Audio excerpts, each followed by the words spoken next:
Hello, class. As we move into our section on cognitive behavioral theories, I wanted to do an additional teaching for you all on a theory that I like to use called reality therapy. So I'm going to send you all the PowerPoint to go along with this teaching so you guys can follow along with me. So first, the founder of reality therapy is William Glazer. He was a psychiatrist in the 1960s. He was part of Freud's group on psychoanalysis, and he wanted to change the focus from the past and the unconscious to now the present.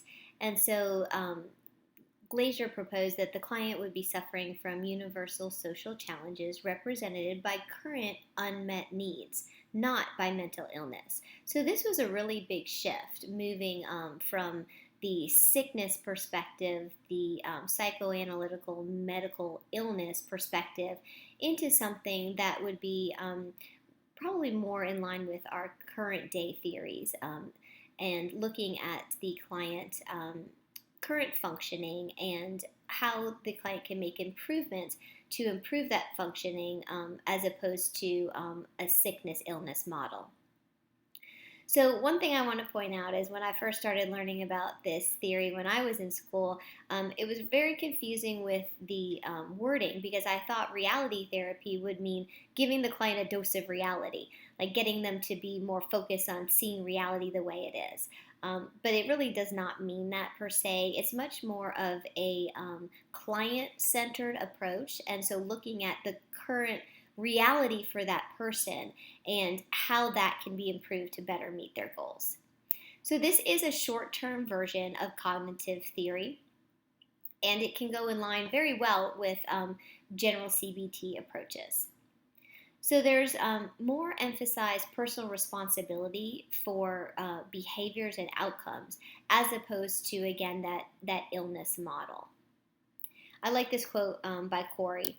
The more clients are able to connect with people, the greater chance they have to experience happiness. So one of the underlying assumptions with this theory is that the interpersonal connections are extremely important. And so we're going to evaluate this, number one, from that relational approach, that how are the person's relationships going in their current present day reality? Are they in line and consistent with their goals?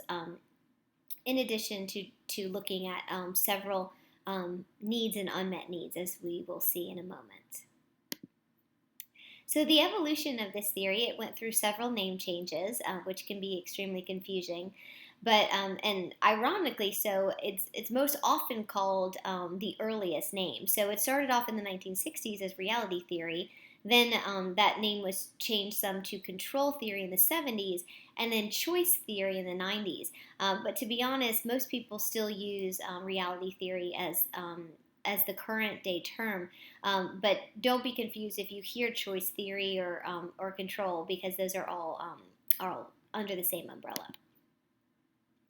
So again, some of the assumptions with this theory are that problems occur from unsatisfying relationships.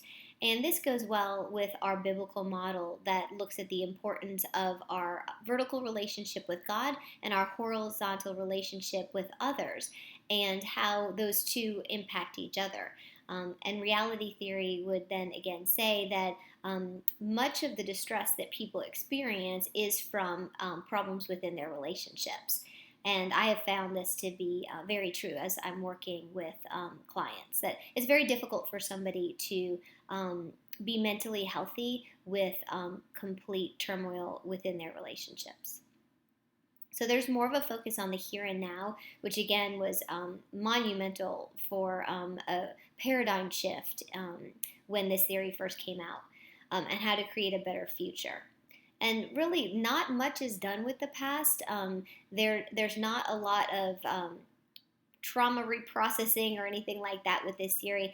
The past is reviewed to evaluate previous successes, which is similar to solution focus, which we'll compare and contrast in a moment. But again, they're just, the past is reviewed for successes, what worked, and how can we either get back to that state of functioning or how can we do more of that to have greater success in the present and future. There's a focus on what is under the control of the client, and the clients are taught then to take effective control of their lives, to control what they can control and to release what they can't. There are 5 basic needs under this model, and those are survival, love and belonging, power, freedom, and fun. And the assumption is that these 5 needs are what drives a person's satisfaction levels or distress levels. So the source of the problem is viewed in terms of disconnectedness between what the client wants and where their behaviors are leading them. And so some of this is psychoeducation in terms of helping the client see the connection between their thoughts, beliefs, and actions and the course their life is taking and the impact on their relationships. So the core belief is then, I am the only person I can control. And so with that belief, there's then the empowerment to control what you can control and make the changes that you're capable of making. Again, this model focuses on an unconditional positive acceptance, which is fully accepting reality, facing it, and avoid splitting and other avoidance mechanisms.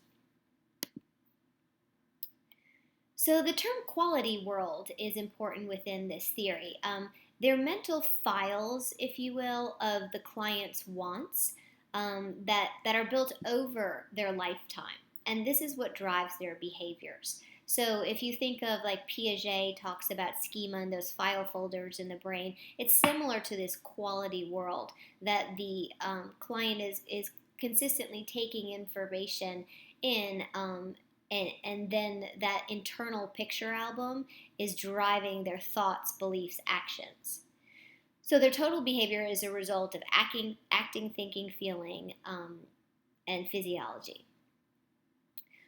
There's, again, the role of meaningful relationships in fostering mental health and seeing the connection between the two of them. And this is one of the reasons why I love this theory so much and use it often, because I really find that there is such a significant connection between our relationships and our mental health.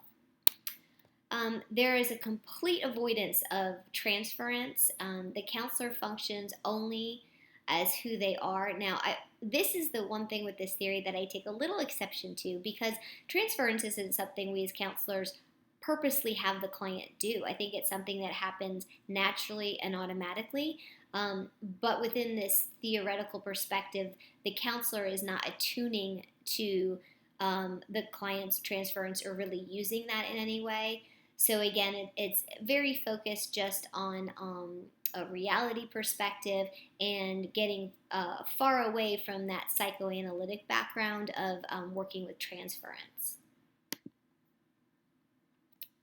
So within this quality world, again, if you could picture, Shutterfly or those other type of online picture albums, if you could picture that in terms of someone's brain, pictures of people, places, things, events, beliefs, they're all related and connected to those basic needs of love and belonging, power, self-worth, freedom to move and choose, fun, learning, playing, physical survival. So they're all driving that, and that's similar to a constructivist point of view, where we're constantly learning, and our experiences really construct our reality.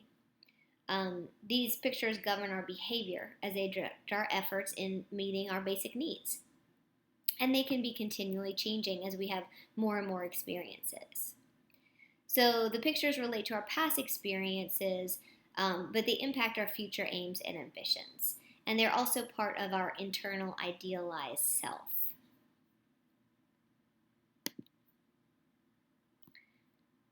Okay, so here are some examples, again, of just those basic needs: the love and belonging, power and self-worth, freedom to choose and move, fun, learning, playing, and physical survival. And it's funny, in a lot of these theories, you don't see fun as a basic need. It's certainly not anywhere on the bottom rungs of Maslow's hierarchy of needs. But the older I get, and the more focused and responsible we are in terms of raising children, helping others, working hard, I think that it's very easy to ignore this basic need, and I think it really can impact our mental health. So I just love that it's included. For example, there was one day this week where a few of us pulled our kids out of school and took them to an indoor water park, which was just so contrary to where normally nose to the grind, work, work, work type thing. And as I went down the water slides, I was aware that it was just such a different experience than my normal day to day, and had an amazing time and felt really different afterwards. And almost like I had like an alignment. And so I recognize that that was a really important piece, that I actually have to be intentional about having fun. And so this is one of those few theories that includes that.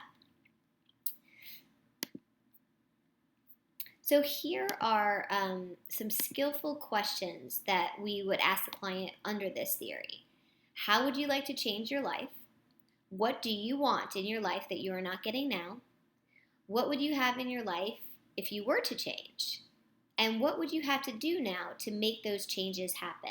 So you can see that this is very focused on a behavioral approach, and puts a lot of responsibility on the client and helps the client to feel empowered to make those changes. Now, I find that it's kind of confusing when we compare and contrast this with solution focus. So I tried to differentiate here for you on this slide. In terms of reality theory, all long-term problems are relationship problems.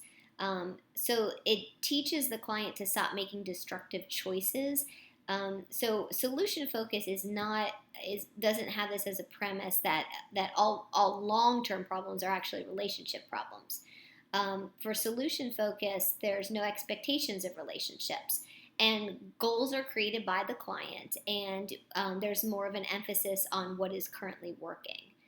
So that is one of the main ways to differentiate the two theories. They have, they're different in terms of reality theory has those 5 core needs, and solution focus again is much more the client collaboratively with the counselor usually sets the goals and then focuses on how to meet those goals. Both are more focused on the present and not on the past. With both, there's an insight to the problem, not needed to separate the problem from the person. There's minimal diagnosing in this theory, if any at all. And there's an avoidance of complaining, blaming, and negative talk, which sounds good, but then there's also the avoidance of connecting with the counselor in terms of allowing the counselor to bear witness to past pain. So that's not part of this theory. Okay, so the intervention for reality theory is a WDEP model. W are wants, so what the client wants, their perceptions and their quality world. D is what are they doing, so taking inventory of current behaviors. E is evaluate, so self-evaluation. Is their current behavior moving the client to or away from their actual goals? And then finally, P, their plans. So they co-create plans for change with the counselor, specific ways to fulfill those 5 areas of basic needs and wants. So this theory, again, I love components of this theory. There are some limitations to it. It doesn't take into account environmental oppression, such as racism or social injustices, where people may have fewer choices and less control. Not all clients are actually consciously aware of their needs and wants, so there's more time needed with those clients to really help them develop that list. It doesn't consider past trauma, so for me that's a real issue. So I use this theory in conjunction with other approaches, not necessarily as a standalone approach, but it has been very effective with a few specific clients that I can recall that really needed to help make that connection between their current behaviors and the kind of path of destruction of relationships and how to change that for the future. It negates the value of transference, dreams, and other unconscious processes that can be helpful in counseling, and again, just depending on which approach you're using. It does minimize the role of mental illness, and so there is obviously less emphasis on meta-evals, less emphasis on things that are beyond the control of the client. Um, there is the potential of the therapist unintentionally imposing values on how life should look for the client. So if you're using this approach, you do need to be cognizant of that. It does avoid, again, discussion of symptoms. So there's not as much focus on managing symptoms and the difficulty of even having the symptoms, and empathy for present day pain and discomfort. So I've included a case study in this, and you guys can practice going through. You can take this case study and then write out the 5 needs or wants of the client. So survival, power, freedom, fun, and then also go through and then how would you do the WDEP approach, wants, doing, evaluative plans. So when I'm using this for a client, I actually include these last 2 slides in case notes. So I write down the 5 wants, and then I write down the wants, doing, evaluative plans as part of the case notes. And I find that really helpful. So again, I think that this is a great theory to have in your toolbox. I wouldn't build an entire practice around it solely, but I think that it's a great component of CBT and can use really effectively with specific clients. So I hope that gives you a great overview of reality theory, and feel free to ask me any questions if you guys have any or want to talk about this further in class. Blessings.